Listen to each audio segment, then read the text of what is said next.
Dead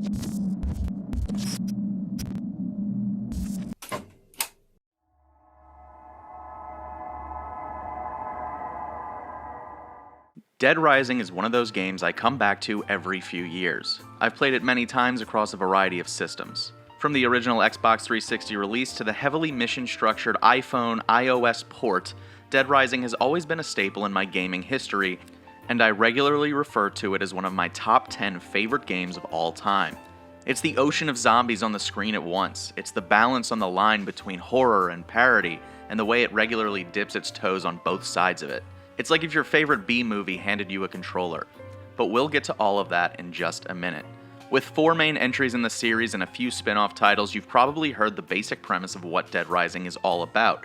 But for those of you who have somehow missed out on what it is, allow me to fill you in. 3 days, 2 aggressive shots of the leading women's butts, and 1 mall. But while the butt shots are excessive, there is no bigger ass than our leading man, Frank the Tank West.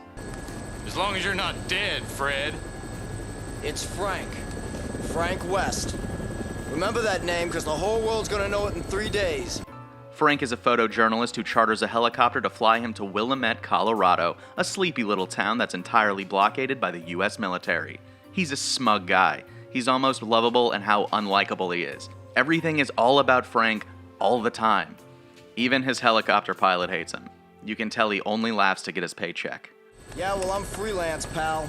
I don't make my living waiting for the TV to tell me what to cover. Frank leaps out of his helicopter onto the roof of the Willamette Mall, where he lands with a thud after escaping from army choppers. Our main objective throughout Dead Rising is to find out what is exactly happening in Willamette before our helicopter returns exactly 72 hours later. It's here on this roof where Frank has his first interaction with someone on the inside, Carlito.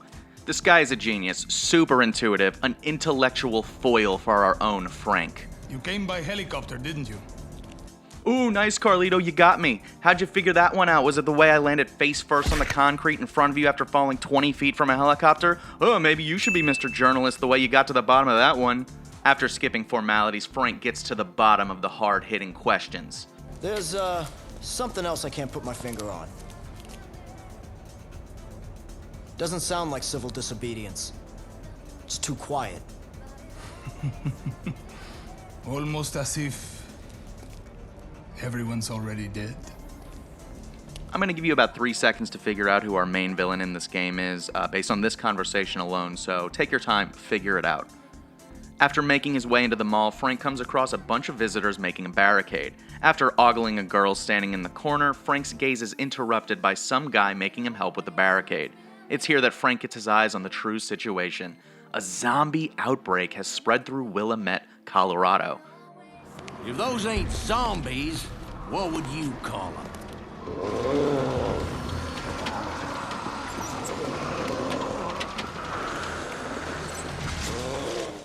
As Frank tries to gather materials for the barricade, he gets yelled at by this old man telling him to get off his lawn or something.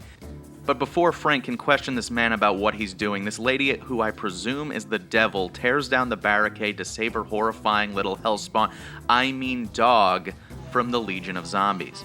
The zombies flood into the mall, killing droves of the people in the main entranceway, because no one ever survives being the first characters you see in a zombie movie. You know, if not for the woman with the dog, things might have been really different. There's really no way of knowing, but there is one thing I do know. I used to work at a coffee shop, and there was this lady and her husband who came in every single day just to yell about our croissants before ordering one for each of themselves. Every time I saw them, I thought about the lady who let the zombies into the mall in Dead Rising 1. I just imagined that in a zombie apocalypse, that customer would be the reason everyone dies. And that always made me smile. After escaping the initial wave of zombies, we meet Jesse and Brad, 2 DHS agents trying to figure out the current situation as well. I've always really liked Brad and how he's just nervous enough about the outbreak to loosen his tie, but not nervous enough to take it off altogether. Tension builds between the agents and Frank. They're trying to keep a lid on things while Frank is trying to tell the entire world about what's happening. It's around this time that the iconic Frank West line rears its ugly head. Say the line! To Frank. I've covered wars, you know. After helping Brad hold off Carlito and his machine gun, Brad begrudgingly teams up with Franks and slowly drips information to him as time goes on. I won't tell you much more of the story because honestly, if you haven't played it yet, you really need to experience it for yourself. It is off the walls and insane. It turns from a parody of zombie movies into a commentary on the meat industry in America. It's a whirlwind kind of story that I couldn't possibly do the justice of explaining to you beat by beat. It would probably be along the lines of, Americans eat too much, man, so get this, the zombies are gonna eat them. It's irony, man. Who needs Shakespeare when you have Dead Rising? Instead, let's talk about the most important part of Dead Rising in my eyes, the actual gameplay. The novelty of Dead Rising is the environment around you, making you survive only off of the tools and weapons you can find around you in the mall. You can crack skulls with dumbbells or take a bowling ball and see how many zombies you can knock over like bowling pins. There is so much at your disposal just to screw around and have fun with. While not every weapon is a massive zombie killer, and a lot of times will be as effective as a scene from Shaun of the Dead where they just toss records at the zombies, experimenting with what works is half the fun.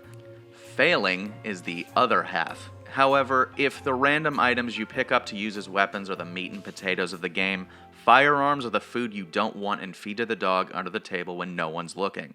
Sometimes they're necessary to use, but for the most part they are the weakest part of the game. In classic Capcom fashion for the time, Frank stands in place while aiming and looking down the sights is controlled by the left stick.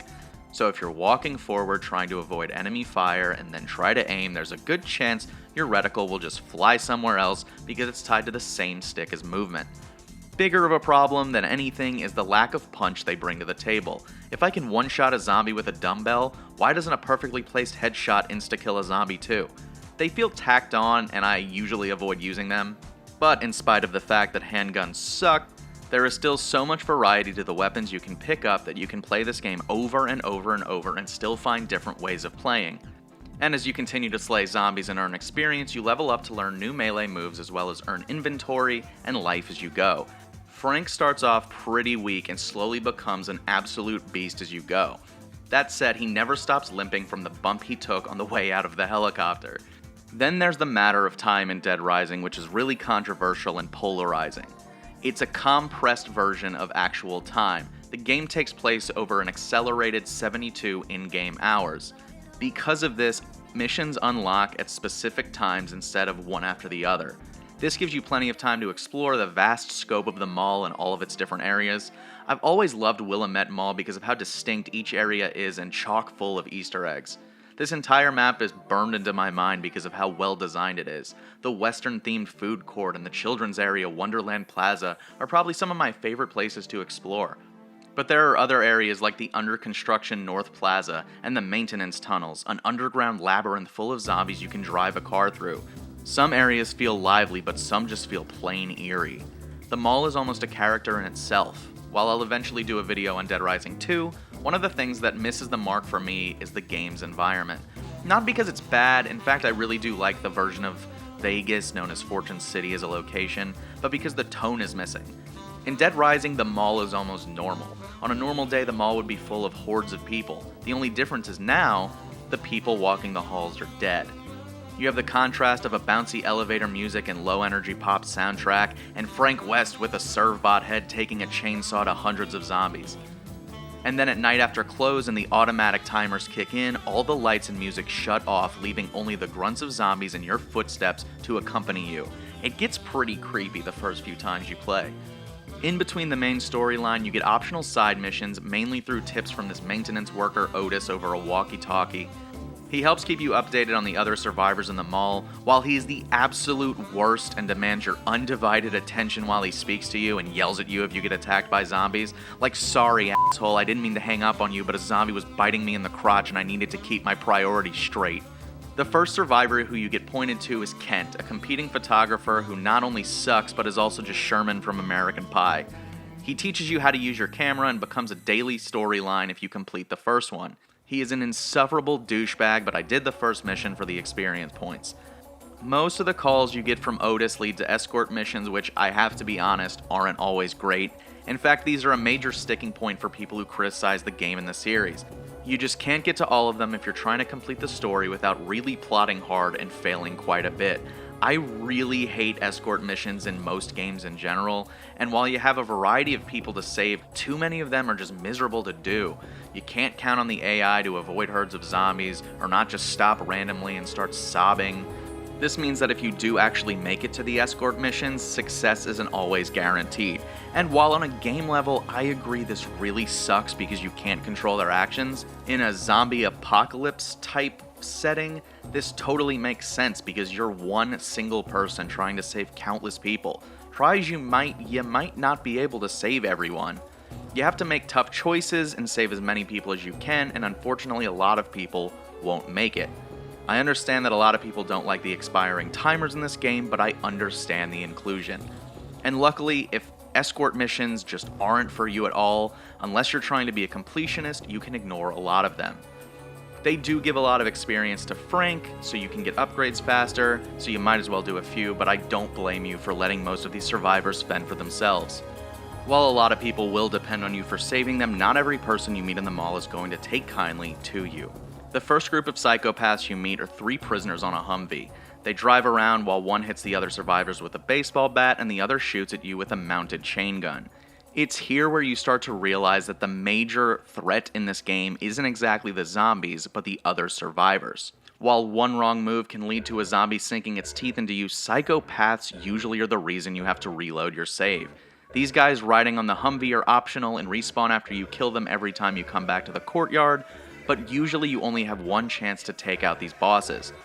Probably the creepiest psychopath to come across in this game is the one that I remember most, is Joaquin Phoenix's Joker. He's actually just a clown named Adam with the voice of the Muffin Man from Shrek. Huh?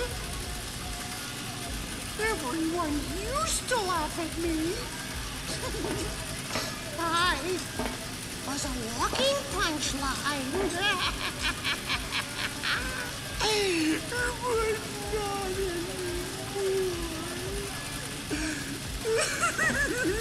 Of all the psychos, Adam is by far the scariest in my eyes, especially the way he dies. It's probably one of the most gruesome scenes I've ever seen in a game, challenging even some of Dead Space's grittiest moments.